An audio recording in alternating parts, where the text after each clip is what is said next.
Hi, welcome to Quiltinator.com. I'm Michelle Johnson. Do you want to know what to do with all those scraps? You don't want to separate them out? Well, I'm going to show you how to make the spider web star block.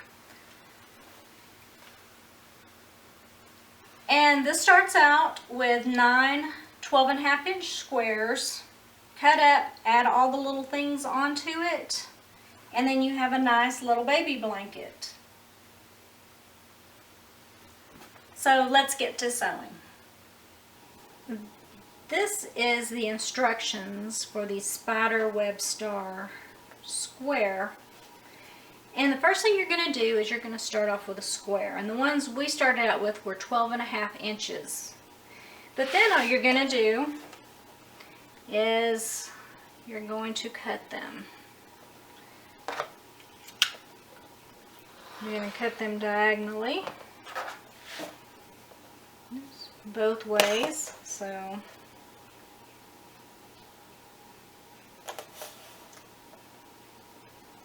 and for however many blocks, because what you're going to do is you're going to put these back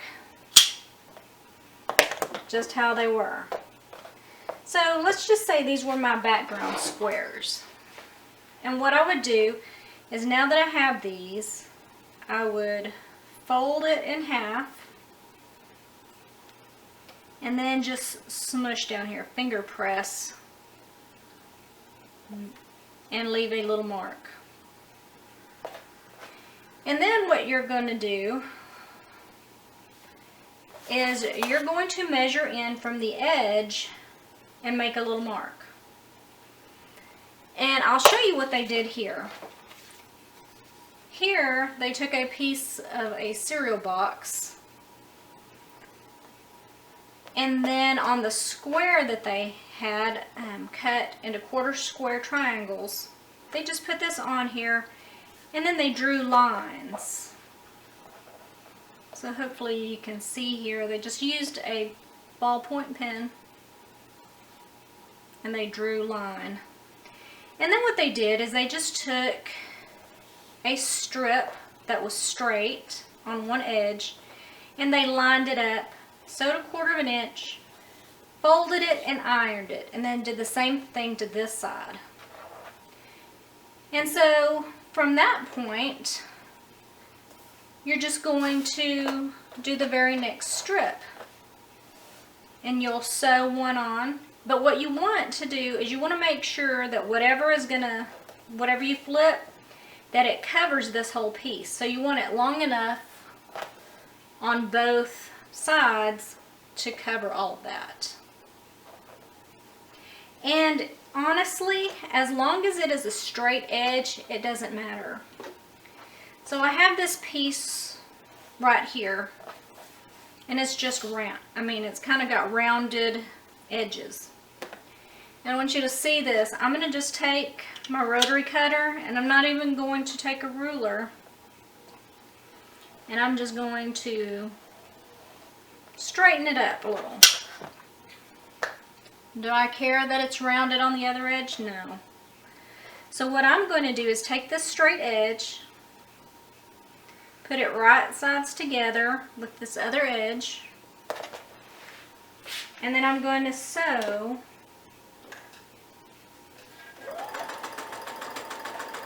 a 1/4 inch.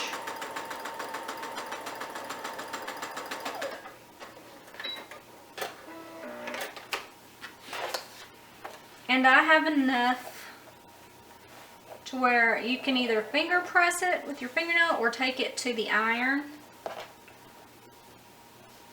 And once you have it completely, your triangles completely covered, then what you're going to do, and I want you to see this piece here. See, it goes all the way to the edge. It's a real funky piece, and it covered it up. I want you to understand you can make these any angle that you want. They measured 2 7/8 inch from the point to the first place that they put it. And so like I was showing you, you don't even have to do that. if you want, all you have to do is put a little mark. Like if you wanted a very skinny star, you could put this up here. Okay, sorry for that interruption. But what I was going to say was you can make this a very skinny star. You could just measure in like 1.5 inches or something on yours. And as long as you go to the center point, you're going to leave just a little area. So you could have a chunkier diamond, or kite shape rather, if you wanted, and you're just going to aim for the very center of the bottom. And then what you're going to do is you're going to take it, and once again, this is going to be your template, your whatever background fabric you're using for your star. And then you're just going to take your rotary cutter and you're going to trim it up. And then you can take all these little scraps that you have and you're going to take them and put them with your other scraps. Smooth it out.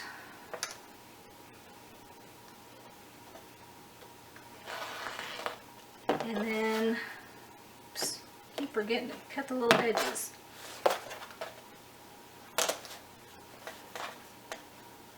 The last side.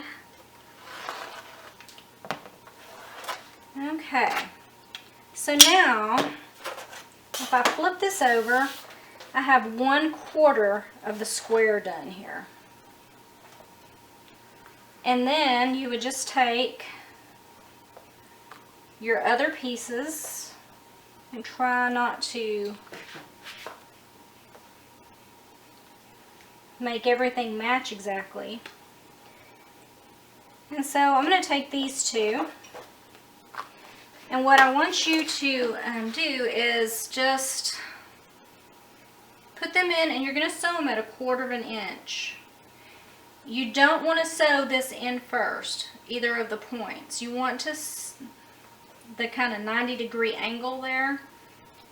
That's where you want to start, because the little points like to get sucked down into the feed dogs.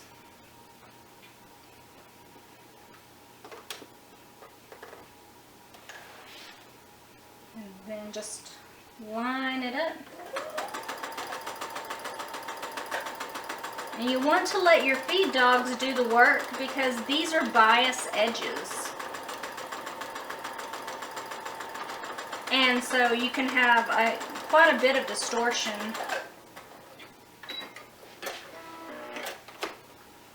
And then you're going to take it to your ironing board and you're going to press it to one side.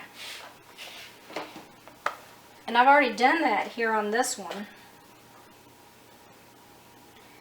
And so with this one, I'll show you what we do. So if I was taking this to the ironing board, this is pressed this way. I want this one to go this way. And I want to sew it with this facing the foot to go in, because what that's going to do is it's going to push these two seams together and make it a very nice tight corner. So here you're going to have to be careful, because once again you have your bias seams, and then you're just going to want to do your 1/4 inch.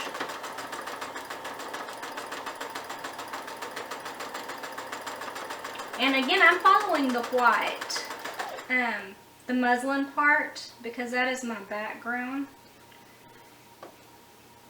If anything is hanging over the edge, I'm just leaving that alone.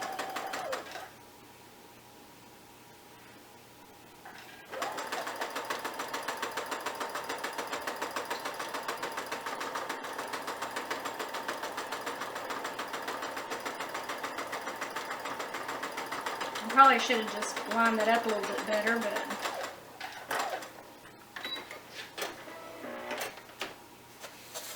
Okay, so now what you're going to do is you're going to treat this just like a 4-patch, and you're going to want to iron this one down this way and this way, and so it'll swirl. And so what you're going to want to do is just these first stitches going down. You don't want to cross the seam you just made. You want the seams that match up here at the top. And so you're just going to pull those out. Make sure it's on the same on the other side. And that way, when you lay it down, it'll make a little 4-patch. And then what I do is I take it and starch it so it'll lie kind of flat at least, because this is like I said, these were on the bias edges and it's going to wiggle around a little bit. So once I do that and press it and starch it, then I come back and I cut these little pieces off right here. So I'm going to take this to the ironing board real quick and starch it, and then I'll show you what we do next. I've nested the 2 blocks the best I could, and I've tried to match these seams. And now all I'm doing is, because there's so much fabric, I'm just back stitching. And then kind of pushing through just a little bit to get it going, because it's a lot of fabric.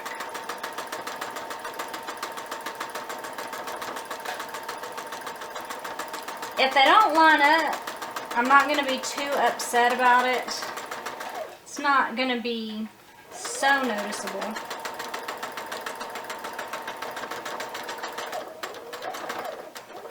Like I said, a lot of fabric, and then backstitch just a touch.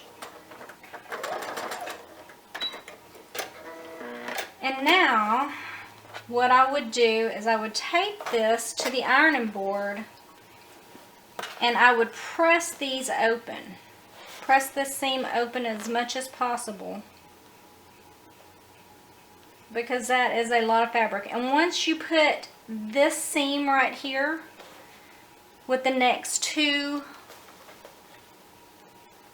blocks here, let's see if I can get this in. But this seam here, it's a lot of fabric when you think about it. So iron this piece open, and then you'll just attach it to your other blocks. And here you can see that I have part of the spider web,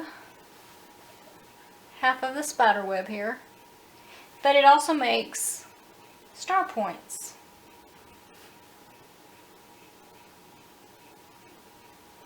And this is what you can do with all those leftover scraps if you don't want to organize them too much. I'm Michelle Johnson, this is Quiltinator.com, and I am getting back to quilting.